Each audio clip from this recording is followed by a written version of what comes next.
Hello guys, good morning. कैसे हो आप सभी लोग? आशा करती हूँ आप सभी लोग बहुत अच्छे से होंगे। मैं भी बहुत अच्छे से हूँ। आज मैं बात करती हूँ एक औरत की जिंदगी के बारे में। एक औरत छोटी से लेकर बड़ी होने तक, उसके जिंदगी के अंत तक वो कितनी खुश रहती है, उसी के बारे में बात करती हूँ।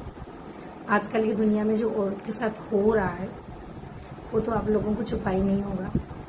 एक छोटी सी जब औरत जन्म लेती है, छोटी सी लड़की की बात कर रही हूँ, वहीं से लेकर उसके मृत्यु तक उसकी जिंदगी की कहानी है। जब एक लड़की मतलब पेट में रहती है ना, गर्भावस्था में अगर लड़की रहती है तो क्या किया जाता है, अगर पता चल जाता है कि लड़की है तो उसको पेट से ही मार दिया जाता है। क्योंकि हमें लड़की नहीं चाहिए, हमें लड़का चाहिए। हमारी वंश को आगे लेने के लिए लड़का मदद करेगा, लड़का ही हमारा सब कुछ है। क्या आप लोगों की नज़र में ये सही है? आज की डेट में, आज की दुनिया में लड़का जो नहीं कर पाते ना, लड़कियां वही करते हैं। वो तो बाद में पता चलता है। जो लोग लड़कियों को मार देते हैं, गर्भावस्था में मार देते हैं, कहते हैं हमें लड़की नहीं लड़का चाहिए। जब लड़का उनके पास हो जाता है, जब वो लड़का बड़ा होता है, तब उनको एहसास होता है कि नहीं, लड़का नहीं चाहिए था, हमें लड़की ही चाहिए। मैं तो आज बता रही हूँ, आज मन हुआ इस बारे में वीडियो बनाने के लिए, तो मैंने बना लिया कि लड़की की कहानी क्या है। गर्भावस्था में उसे मार दिया जाता है, और जिन लोगों ने नहीं मारा उनको रख दिया, मतलब लड़कियों को जन्म दे दिया। लड़कों के साथ उनके साथ कंपैरिजन शुरू करती है, लड़का और लड़के के बीच में कंपैरिजन। अगर उनके पास एक लड़की है और एक लड़का है तो लड़का को अच्छे स्कूल में दाखिला कर देंगे और लड़की को नहीं। उसे कोई सरकारी स्कूल में डाल देते, कोई तो पढ़ाते भी नहीं है। ये सोचते लड़की है क्या पढ़ेगी, रहने दे, घर का काम सीख ले, चूल्हा चौका सीख ले, बर्तन मांजना सीख ले, झाड़ू पोछा सीख ले, सिलाई सीख ले। यही सब चीजें आगे जिंदगी में आके बहुत काम आएगा। ये पढ़ा लिखा क्या करना है, उसको पढ़ने, वो लड़का है वो पढ़ेगा। ये सोच है आज के जमाने की मैं बात कर रही हूँ। ऐसा कौन सा काम है जो लड़कियां नहीं कर पाएंगे, लड़के ही कर लेंगे। तो ये था उसका स्कूल की कैरियर की कहानी। जब वो बड़ी हो जाती, थोड़ा जब बड़ी शादी के लायक हो जाते, तब जब गली में जाते तो लड़कों के पीछे से उनको क्रिटिसाइज करना, उसको कमेंट करना, बुरे बुरे कमेंट करना, ये आता है। और आजकल की डेट में रेप वगैरह जो जितनी परसेंटेज बढ़ता है वो तो आप लोगों को छुपा नहीं, जबरदस्ती करना, ये भी लड़कियों के साथ होता है। कितनी तक सुरक्षित है लड़कियां? अदर कंट्री में देख लो, अदर कंट्री में ऐसे होता है? बिल्कुल नहीं। बहुत रेस्पेक्ट मिलता है लड़कियों को। और इंडिया में देख लो, हर रोज भयानक केसेस आते हैं जो हमारे कानों में सुना ही नहीं, मतलब सुनना भी बुरी बात होता है। इतने ऐसे केसेस आते हैं जो सुना नहीं जाएगा। करने वाला तो ऐसे कर लेते हैं, हम तो सुन नहीं पाते। लड़कियों के साथ ऐसा कांड होता है। किसी को मार के फ्रीज में रख दिया जाता है, किसी को जला दिया जाता है जिंदा, किसी का टुकड़े टुकड़े कर दिया जाता है। ये सब चीज तो हैवानियत का काम है। इंडिया में हो रहा, जो बात करें ये लड़कियों के साथ होता है। आज के डेट की बात करें, कितने तक सुरक्षित है लड़कियां। उसके बाद जो भी बच गई, शादी करा दिया गया, ये तो गया बिफोर मैरिज की बात है। मैरिज की पहले की बात है, ये जो मैरिज की पहले की बात है।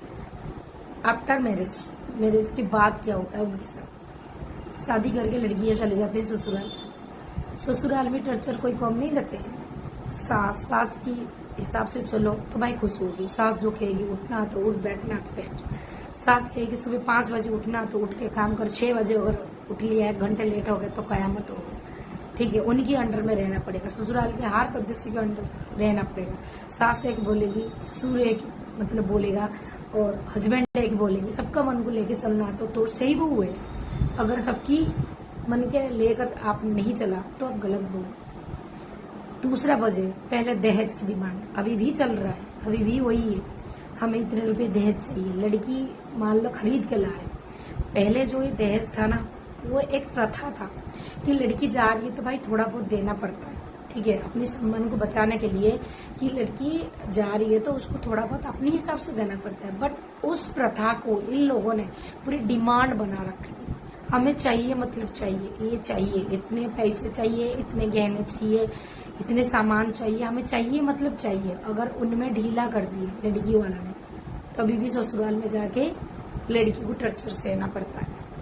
सब कुछ। अभी तो रिसेंटली एक केसेस हुआ ना कि दहेज नहीं दे पाए तो उसको मार डाले उस लड़की को। आप लोग तो सुनते ही हो गए, इस न्यूज में आते रहते। तो वहां भी लड़कियों की दुख भरी कहानी है, वहां भी उनको खुशी नहीं मिल रही, शादी करने के बाद भी उनको कोई खुशी नहीं मिली है। वहां भी ससुराल में भी वो तड़प तड़प कर जीते हैं। बाकी रहा हस्बैंड की बात, भाई वो तो नसीब की बात है। अगर अच्छा हस्बैंड मिल गए तो जिंदगी अच्छी बन गई। अगर अच्छा हस्बैंड नहीं मिले, दारू पीने वाला, पीटने वाला, गुस्सा करने वाला, ऐसे नसीब में मिल गया, वो भी उसका झंड हो गया, जिंदगी झंड ही हो गया। शादी करना ना करना बराबर बात है और जिंदगी नर्क की तरह हो जाएगा। अगर समझदार मिला तो भाई थोड़ी बहुत जिंदगी जी भी लेगी। और तो शादी करने के बाद भी कोई खुश नहीं है, मरते दम तक की कहानी है। और जब मर जाती है तभी उसको सुकून मिलती है। मेरे ख्याल से तो वही है, ये है औरत की कहानी। मेरे ख्याल से तो औरत कभी जिंदगी में खुश, मतलब कुछ कुछ को खुशी मिलते हैं। मैं ये नहीं कह रही हूँ 100% से कि सारी दुख भरी जिंदगी नहीं। कोई कोई फैमिली ऐसे होते हैं लड़कियों को पहले ही वो अपनी फर्स्ट प्लेस देते हैं। लड़का लड़की में कोई अंतर नहीं सोचते हैं, पढ़े लिखे इंसान होते हैं। और कोई कोई होते हैं ऐसे ही, लड़की पढ़े या ना पढ़े उनसे कोई मतलब नहीं है। कोई भी सामान आएगा पहले लड़कों को दिया जाएगा, लड़की को बाद में दिया जाएगा, बचेगा तो खा लेना। ये भी अभी भी चल रहा है, ये सिस्टम अभी भी चल रहा है। पहले चलता था, अभी भी ये जारी है। कुछ कुछ परिवार में ऐसे ही होता है। क्या ये सही होता है? ये बिल्कुल गलत धारणा है। जिन जिन के मन में ऐसी धारणा आती है ना, प्लीज उसको हटाइए। जमाने के साथ जिए और सबको समान अधिकार दीजिए, चाहे लड़का हो चाहे लड़की हो, सबको समान अधिकार दीजिए। क्योंकि लड़की को भी उस अधिकार देना आप लोगों का फर्ज है। जितना अधिकार आप लड़की को दे रहे हो उतना अधिकार लड़की को भी दीजिए। और आप जो सोच रहे हो लड़का बड़ा होके कुछ करेगा, लड़की भी कर सकते हैं। आजकल की डेट में लड़की ही आगे चलते हैं लड़का से। आप पढ़ाई में देख लो, हर क्लासेस में जाके देखो, जितने टॉपर निकालते हैं ना, लड़कियों की संख्या ज्यादा है, लड़कों की कमी है। तो इसलिए कह रही हूँ किसी में फर्क मत कीजिए, लड़का लड़की में फर्क मत कीजिए। दोनों बच्चों को प्यार दीजिए, दोनों बच्चों को पढ़ाई कराइए, दोनों बच्चों को समान अधिकार दीजिए ताकि एक दुखी ना हो।